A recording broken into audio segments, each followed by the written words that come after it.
قومی آواز کے ناظرین خوش آمدید۔ جو بائیڈن نے آتے ہی شطرنج کی کون سی ایسی چالیں کھیلنا شروع کر دیں، اس بات کی سمجھ نہیں آ رہی کہ آیا جو بائیڈن ایران کے حق میں کھیلنے جا رہے ہیں یا سعودی عرب کے۔ افغانستان میں امن معاہدہ مکمل ہوگا یا نہیں، جو بائیڈن نے اس کو بھی مشکوک کر دیا ہے۔ بھارت سے متعلق جو بائیڈن کی پالیسی کیا ہے؟ کیوں امریکی بحری بیڑے اچانک چینی سمندری حدود کے پاس پہنچائے گئے؟ کسی کو کچھ سمجھ نہیں آ رہی۔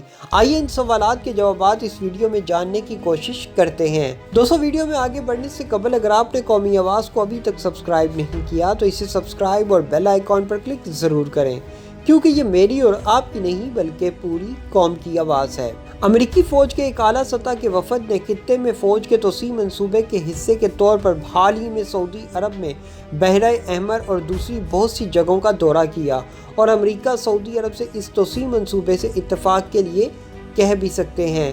دوستو، اگر فوجی وفد کا یہ دورہ سابق صدر ڈونلڈ ٹرمپ کے دور میں ہوتا تو اس کو ان کا سرمایہ کاری کا ایک منصوبہ سمجھا جانا تھا۔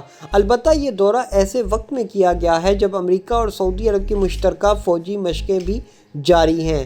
یہ ان لوگوں کے لیے کافی جواب ہونا چاہیے جو یہ خیال کرتے ہیں کہ جوزف بائیڈن کے اقتدار سنبھالنے کے بعد سعودی عرب کو دیوار سے لگا دیا گیا ہے اور ان کے دور میں سعودی عرب امریکہ تعلقات منفی انداز میں متاثر ہوں گے۔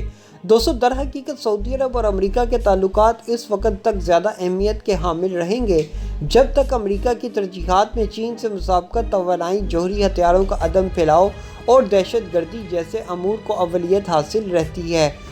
دوستو، امریکہ کو اپنے مقاصد کی تکمیل کے لیے سعودی عرب جیسے ملک سے علاقائی سطح پر تعاون درکار ہے۔ دونوں ملکوں کے درمیان تعلقات میں یہی قوت محرکہ کار فرما ہے، اور میڈیا میں تنازعات یا بعض امریکی عہدیداروں کے جاری کردہ بیانات کا ان تعلقات سے کوئی لینا دینا نہیں۔ امریکہ کے نئے صدر کی خارجہ پالیسی کے بارے میں ان کے حالیہ فیصلوں یا انتظامی احکامات کے تیزی سے اجرا کی بنیاد پر کوئی نتیجہ اخذ کرنا قبل از وقت ہوگا اور غیر علاقانہ بھی۔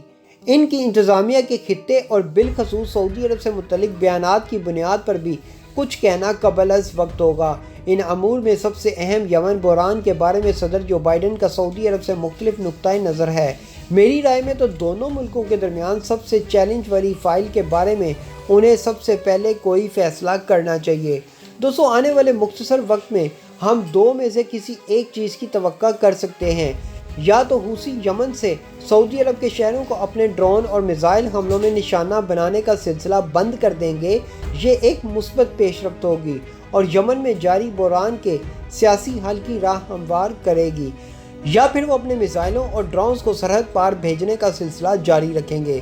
اس صورتحال سے نمٹنے کے لیے سعودی عرب اپنے F-15 لڑاکا جیٹ کو جوابی کارروائی کے لیے یمن یا ایران بھی بھیج سکتا ہے۔ مذکورہ بالا دوسری صورت میں اگر حوثی امریکہ کی جنگ بندی کو توڑتے ہیں تو پھر امریکہ کو جنگ میں اپنے وعدے کی پاسداری کے لیے اس کے خلاف حصہ لینا ہوگا، اور سعودی عرب حوثیوں کی جارحیت کے رد عمل میں جوابی کارروائی کرنے کے لیے حق بجانب ہوگا۔ دونوں صورتوں میں سعودی عرب یمنی تنازع پر قابو پانے کے قابل ہوں گے۔ دوستو، جو بائیڈن ہمیں اس وقت حیرت میں مبتلا کر دیتے ہیں جب وہ ایران کے حمایت یافتہ حوثیوں کے حملوں سے سعودی عرب کو تحفظ مہیا کرنے کے عزم کا اظہار کرتے ہیں۔ اس کو ایک ایسا قدم سمجھا جا سکتا ہے جو سابق ٹرمپ انتظامیہ کے سعودی عرب کی حمایت میں کیے گئے اقدامات کے مقابلے میں کہیں زیادہ اہمیت کا حامل ہے۔ اس کے جواب میں سعودی عرب نے یمن میں ایک پرامن حل کو قبول کرنے پر آمادگی ظاہر کی ہے۔ پھر صدر بائیڈن نے یمن کے لیے اپنے خصوصی ایلچی کا تقرر کیا ہے، جیسے کہ ان کے پیش رو صدر ٹرمپ نے بھی کیا تھا۔ فطری طور پر ہمارے ذہن میں اس بات میں ذرا سا بھی شبہ نہیں کہ حوثی ایرانیوں کے اعلیٰ کار ہیں۔ وہ لبنان کی شیعہ ملیشیا حزب اللہ کی طرح ایران ہی کا حصہ ہیں۔ اس کا یہ مطلب ہے کہ ایران ہی وہ واحد فریق ہوگا جس کو جنگ بندی یا جنگی منظر نامے میں سے کسی ایک کا انتخاب کرنا ہوگا۔ مزید برآں جو لوگ سعودی عرب اور امریکہ کے درمیان بڑھتے ہوئے فوجی تعاون کے حوالے سے سوال اٹھا رہے ہیں، ان کے سامنے اس امر کی وضاحت ضروری ہے کہ یہ ایک طرح سے بین الاقوامی اتحادیوں کی ایک نوعیت یا شکل ہوتی ہے، اور مغربی یورپ امریکہ سے اس طرح کے اتحاد کے ذریعے جڑا ہوا ہے۔ اس کو امریکہ دوسری عالمی جنگ کے بعد سے روس کے مقابلے میں فوجی تحفظ مہیا کر رہا ہے۔ اسی طرح آج کے دن تک